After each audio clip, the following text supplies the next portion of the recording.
Life में ना मैं दो लोगों से बहुत इम्प्रेस हुआ हूँ। एक है हमारे बी आर अम्बेडकर और एक है मेरे सर राज नारायण सर। आइए मिलते हैं। नमस्ते सर। नमस्कार सर मुझे धन्यवाद। बड़ा खुशी आपने मेरा इनविटेशन एक्सेप्ट किया। सर मैं आपकी एजुकेशन से बड़ा इम्प्रेस हूँ। जब मैं सुनता हूँ कि यहाँ लोग एक डिग्रियां नहीं कर पाते और आपने कई डिग्रियां की हैं, तो थोड़ा सा मैं आपकी एजुकेशन के बारे में जानना चाहता हूँ सर। बिल्कुल, मैं बताना चाहूँगा और मैं ये बताना चाहूँगा कि शिक्षा एक ऐसी चीज़ है जिसका कोई अंत नहीं है और उसे लगातार सीखते रहना चाहिए। तो मैंने शुरुआती जो अपनी पढ़ाई है पतेरी में ही प्रज्ञा स्कूल है वहाँ पढ़ाई करी। आपके अमर ज्ञान ज्योति स्कूल जहाँ आपने भी पढ़ाया है जी और जी। पढ़ा है वहाँ भी मैंने पढ़ाई करी है। 11वीं 12वीं गणित का विषय लेकर मैंने जो है स्कूल ऑफ एक्सीलेंस जो बैंकट बैंकट वन। वन के नाम से जाना जा रहा है हाँ, पुराने समय पे काफी साल से वो स्कूल है, कई लोगों ने पढ़ा है। बहुत पुरानी है। हमारे हाँ सुप्रीम कोर्ट के जो जज हैं हाँ। शायद वर्मा सर थे अच्छा। न्यायाधीश, वो उन्होंने भी वहां से पढ़ाई करी है और हम्म। बहुत से लोग वहां से निकले हुए हैं। इसके बाद मैंने बैचलर ऑफ कंप्यूटर एप्लीकेशन ये SIIT computer college circuit house के आगे जहाँ आपका सहारा का ऑफिस था अच्छा उसके अच्छा। ऊपर हुआ करता था। हाँ। वहां से मैंने जो है ग्रेजुएशन किया। उसके बाद MCA किया है मैंने CV रमन यूनिवर्सिटी छत्तीसगढ़ से। अच्छा।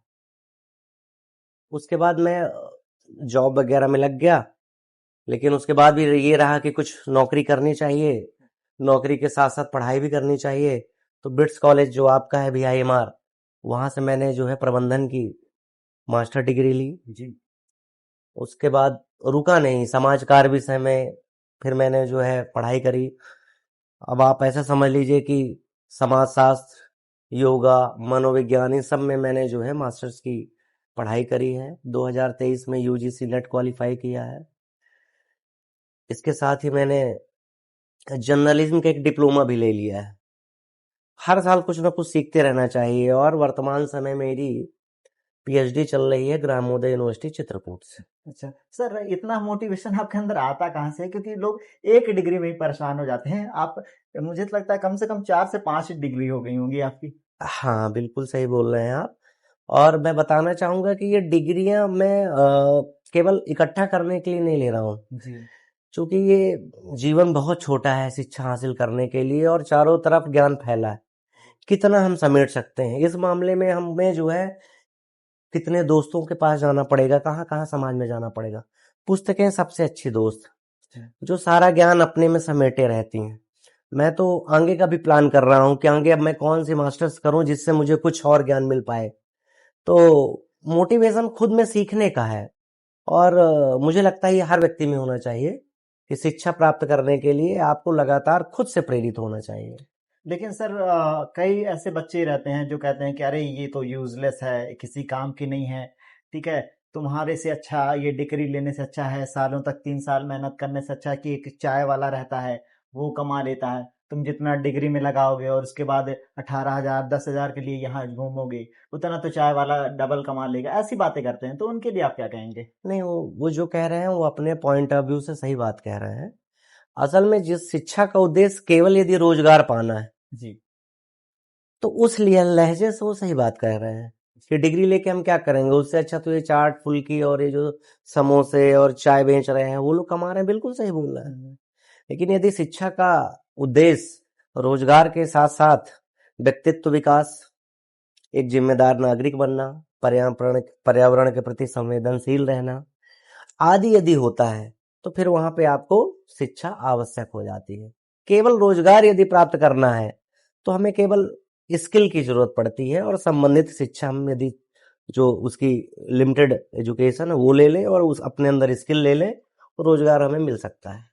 लेकिन जहां तक मैं इन चीजों को देख पा रहा हूँ कि अगर एक यूथ है, एक स्टूडेंट है, तो अगर वो स्कूल जा रहा है तो हम कहीं ना कहीं बचपन से ही उसे सिखाते हैं कि बेटा अच्छा पढ़ो लिखोगे तो अच्छी जॉब मिलेगी, अच्छे पद पे जाओगे, अच्छी पोस्ट पे जाओगे।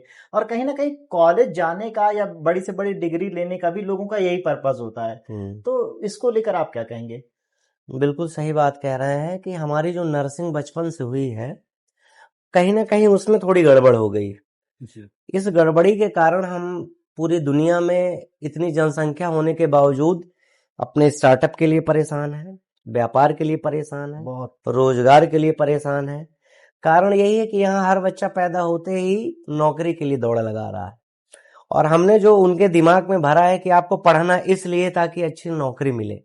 हमने कभी नहीं कहा, बच्चों को सिखाया या स्कूलों से एक्सपेक्ट किया कि हम अपने बच्चों को इसलिए पढ़ा रहे हैं ताकि हमारे बच्चे के अंदर नेतृत्व क्षमता का विकास हो सके। बच्चे को हम इसलिए पढ़ा रहे हैं ताकि वो एक जिम्मेदार नागरिक बन सके। बच्चे को इसलिए पढ़ा रहे हैं ताकि उसके पास समस्या समाधान खोजने की क्षमता आ सके। हमने मात्र उन सब चीजों को समेटकर केवल रोजगार तक सीमित कर दिया है। तो जो विद्यालय वाले हैं, कॉलेज वाले हैं, इनका भी उद्देश्य केवल रह गया है बच्चों को 99% देना, 98% देना। और बच्चा यह वास्तविक परिस्थिति में जब सामने जाता है जीवन के, वहां पे वो फेल हो जाता है, क्योंकि वो समस्या का समाधान नहीं कर पाता। वो रोजगार ढूंढने के चक्कर में रहता है कि मेरा ग्रेजुएशन हुआ या मेरी पढ़ाई पूरी हो गई, अब मुझे नौकरी मिलनी चाहिए जी। लेकिन उसकी शिक्षा और उसकी स्किल के बीच में बहुत अंतर होता है। वो स्किल पे फोकस होता ही नहीं है हमारी शिक्षा जगत में। यहाँ समस्या पैदा हो रही है, तो तो सुधारने की जरूरत है। अच्छा जी बिंदु, जी। पॉइंट आपने कहा कि जो बचपन से हम नर्सिंग कर रहे हैं, उस नर्सिंग में हमको थोड़ा ना थोड़ा सुधार की जरूरत है। हमें केवल नौकरी के लिए नहीं, बाकी जो बिंदु मैंने बताया उस पर ध्यान देने की लेकिन जरूरत है। सर, कई ऐसे लोग हैं, कई ऐसे बच्चे हैं जो बहुत मेहनत करते हैं, अ, अपना ज्यादातर समय पढ़ाई के लिए दे रहे होते हैं, उसके बाद भी उनका कुछ नहीं हो रहा होता है। इसके पीछे आप क्या कहेंगे? बिल्कुल सही बात कह रहे हैं। केवल परिश्रम करने से यदि सफलता हाथ लगती जी तो पार्क में चलने वाली ट्रेन 24 घंटे बच्चों को घुमाती है लेकिन किसी परिणाम तक नहीं पहुंचती। जी। परिश्रम करने के साथ साथ दिशा सही होनी चाहिए। आप परिश्रम करिए, साथ में दिशा रखिए, नई चीजें सीखने के अपने अंदर प्रेरणा लगातार पैदा करते रहिए। जी अगर आप ये सब चीजों का कॉम्बिनेशन बनाते हैं तब आप सफलता प्राप्त कर सकते हैं। जो आपका उद्देश्य है आप वहां पहुंच सकते हैं। केवल यदि आप अच्छी डिग्री प्राप्त कर लिए, अच्छे परसेंट ले आए, केवल घर में रहे और आप समझ रहे हैं स्पून फीडिंग की तरह जी जी। कि बच्चे को हर चीज आपने सुविधा उपलब्ध करा दी लेकिन वो बच्चे के पास कोई दिशा नहीं है, केवल परिश्रम कर रहा है, अच्छे परसेंट लेके आ रहा है, उसके अंदर व्यवहारिक ज्ञान नहीं आ पाया, जी तो वो व्यक्ति जो वांछित सफलता है वहां कभी नहीं पहुंच पाएगा। और इसका दूसरा पहलू मैं आपको बताता हूं। इतना डिग्री होने के बावजूद आज जितनी भी इंडस्ट्रीज हैं स्किल्ड वर्कर के लिए परेशान है कि उनके पास नौकरियां तो हैं लेकिन व्यवहारिक ज्ञान वाले छात्र ही नहीं है, उनके पास ऐसे काम करने वाले लोग ही नहीं है। यहाँ क्या दिक्कत है? यहाँ दिक्कत है कि हमारे पास काम नहीं है। जी उनके साथ क्या दिक्कत है कि उनके पास योग्य व्यक्ति नहीं है। तो कहीं ना कहीं ये गैप हो रहा है ना, जी जी बिल्कुल। बहुत बड़ा गैप है। इसका मतलब है कि हमारी जो शिक्षा प्रणाली है उसमें व्यवहारिक ज्ञान की बहुत बड़ी कमी हो गई है। तो कहने का मतलब है कि जैसे हमें स्कूलों में 6 सब्जेक्ट पढ़ाए जाते हैं, सामाजिक विज्ञान है, इंग्लिश है, हिंदी है, मैथ वगैरह है, कॉलेज में भी लगभग इसी तरह के सब्जेक्ट शुरू होते हैं। तो क्या ना कहीं क्या हमें इस तरह की भी चीजों की जरूरत पड़ेगी? बिल्कुल जरूरत पड़ेगी और मॉडर्न एजुकेशन सिस्टम को लागू करना पड़ेगा। जी 10th तक का जो विषय आप ये सम्मिलित रूप में देखते हैं, विज्ञान, सामाजिक विज्ञान, नैतिक शिक्षा, हिंदी, गणित, ये एक बेसिक नॉलेज है जिसे हर बच्चे को सीखना चाहिए। जी उसका बहुत कैरियर से बहुत लेना देना नहीं है, क्योंकि बच्चा इस उम्र तक 14-15 साल तक जो बच्चा होता है वो एक समेकित समावेशी नॉलेज ले रहा होता है। वो किसी भी फील्ड में जाए उस ज्ञान का वो उपयोग कर सकता है। लेकिन जैसे ही वो 9th 10th 11th में पहुंचता है जी तब बच्चे को उसकी दिशा निर्धारित हो जानी चाहिए और उसे उसे उसी विषय का ज्ञान लेना चाहिए जिस विषय में उसे अपना कैरियर बनाना है, जिस विषय में उसे रुचि है, जी जिसमें वह सीखने में सहज महसूस करता है। जी तो यदि ये हम 9th 10th 11th 12th में ये करना शुरू कर दें जी कि स्किल बेस्ड एजुकेशन दें, सरकार लगातार प्रयास कर रही है लेकिन उसके प्रयास में और मैं वास्तविक धरातल पे देखता हूं तो जमीन आसमान का अंतर है। मुझे नहीं लगता कि इससे कोई बहुत बड़ा फर्क पड़ने वाला है। तो ये आप क्या कह सकते हैं कि गलती कहाँ पर हो रही है? स्कूल एजुकेशन में हो रही है? क्या टीचर अच्छा सिखा नहीं पा रहे, बता नहीं पा रहे, या कॉलेज मैनेजमेंट सही तरीके से गाइडेंस नहीं करता, कि आपको यहाँ इंटरेस्ट है तो आपको इसमें एडमिशन लेना चाहिए, या फिर वो सिर्फ अपने अपने फ़ायदे की देखते हैं? क्योंकि चाहें तो स्कूल वाले भी ये बता सकते हैं कि यार आप इस चीज़ में एक्सपर्ट नहीं हो, आप पढ़ाई में कमज़ोर हो, आप डांस में अच्छे हो तो आपको डांस में जाना चाहिए। कॉलेज वाले भी ये चाहें तो बता सकते हैं, लेकिन फिर वो ऐसा क्यों नहीं करते हैं? देखिए, कोई भी इंडस्ट्रीज है, एजुकेशन भी एक इंडस्ट्री, जी, और कोई भी स्कूल डालता है, कॉलेज डालता है, पैसा कमाने के लिए डालता है। जी, वो आपको कभी कोई ऐसी बात नहीं बताएगा जिससे आप अपनी क्लास स्किप कर देंगे या विषय स्किप कर दें या वो संस्था छोड़ दें। जी, क्योंकि उन्हें क्या करना है, उन्हें पैसे कमाने हैं। और जिसे पैसे कमाने होते हैं जी, वो आपको सही सलाह क्यों देगा? क्योंकि उसका आपको लगता है कि आप एक स्टूडेंट हैं स्कूल के लिए या कॉलेज के लिए। लेकिन यदि आप ऑनर के रूप में देखिए, यदि आप स्कूल के मालिक हैं या कॉलेज के मालिक हैं, तो इतने सारे आपके कंज्यूमर हैं, वो ग्राहक हैं।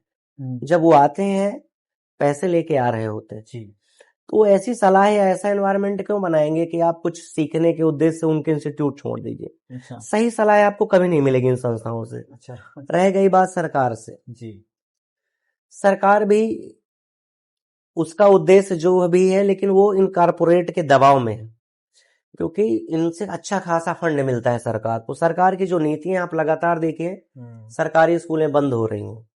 सरकारी स्कूलों में जो गुणवत्ता प्राइवेट स्कूलों में मिलती है शिक्षा की, वो सरकारी स्कूलों में नहीं मिल पा नहीं, रही। नहीं, वहाँ तो इसीलिए सरकारी स्कूलों में लगातार बच्चों की संख्या कम हो रही है, हुँ, प्राइवेट स्कूलों में बढ़ रही है, और प्राइवेट स्कूलों की फीस लगातार बढ़ फीस रही तो है, लगातार बढ़ रही वहां सही सलाह मिलने से रही। है। बिल्कुल, तो ये जो एक चक्र है, ये चक्र में जो है पूरा भारत देश फंसा हुआ है। हाँ, और मुझे लगता है इस चक्र को कोई और नहीं तोड़ेगा, ना सरकार तोड़ेगी और ना ये प्राइवेट संस्थाएं तोड़ेंगी। जी, ये हमें और आपको अपनी जागरूकता से समझना पड़ेगा, जी। और जो बेहतर है हमारे बच्चे के लिए, हमारी सोसाइटी के बच्चों के लिए, उधर हमें उनको जो है लेके जाना पड़ेगा। तो एक तरीके से हम ये कह सकते हैं कि अब हमें अपनी रिस्पॉन्सिबिलिटीज हमें खुद लेनी पड़ेंगी, क्योंकि अगर हम किसी से उम्मीद करें, क्योंकि स्कूलों में तो देखिए यहाँ पर ये सिखाते हैं कि यार मिलजुल के रहो, एक दूसरे का साथ दो, फिर यहीं पर कॉम्पीट करने की बात हो जाती है। फिर एक तरफ इसी एजुकेशन के लिए बेहतर चीजें बताई जाती हैं और आगे चल के यही एजुकेशन फिर साथ नहीं दे रही होती है कहीं ना कहीं। बिल्कुल, बिल्कुल। तो मतलब एक तरीके से हमें अपनी रिस्पॉन्सिबिलिटीज खुद लेनी होगी और कुछ नया सीखना होगा कुछ बेहतर बनने के लिए। बिल्कुल सही बात कहा आपने। जी, आप अपनी जिंदगी की गाड़ी के खुद ड्राइवर हैं। जी, किसी दूसरे के हाथ में यदि आपने अपनी जिंदगी की गाड़ी दे दी, हम्म, तो पूरी जिंदगी में आप कहाँ जाएंगे वो ड्राइवर तय करेगा। जी, इसलिए अपनी जिम्मेदारी, चाहे स्वास्थ्य को हो, चाहे शिक्षा को लेके हो, चाहे आपका कैरियर को लेके हो, सारी जिम्मेदारी खुद पे लेके रखना चाहिए। वही समझदार व्यक्ति है, और वही कुछ लोग ही हैं जो सफलता की सीढ़ियों पर चढ़ पाते हैं। लेकिन जो हमें सालों से सिखाया गया है कि अपने बड़ों की बातें सुनो, बड़े आपके अच्छे के लिए ही बता